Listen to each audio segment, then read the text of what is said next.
అప్పుడు చిన్న చిన్న ఇన్ఫెక్షన్సే ప్రాణాలు తీసేయి.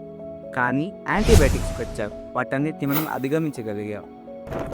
అటువంటి యాంటీబయాటిక్సే ఇప్పుడు పనిచేయటం లేదు. దీన్నే యాంటీమైక్రోబియల్ రెసిస్టెన్స్ అంటారు. దీనికి ఏఎంఆర్ అని కూడా పేరు. అసలు ఏఎంఆర్ అంటే ఏంటి?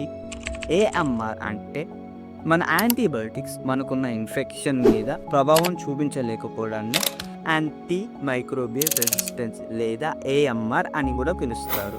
అసలు ఏఎంఆర్ ఎలా వస్తుంది, లేకపోతే యాంటీ మైక్రోబియల్ రెసిస్టెన్స్ ఎలా వస్తుందంటే డాక్టర్ అనుమతి లేకుండా యాంటీబయాటిక్స్ వాడటం వల్ల ఏఎంఆర్ వస్తుంది.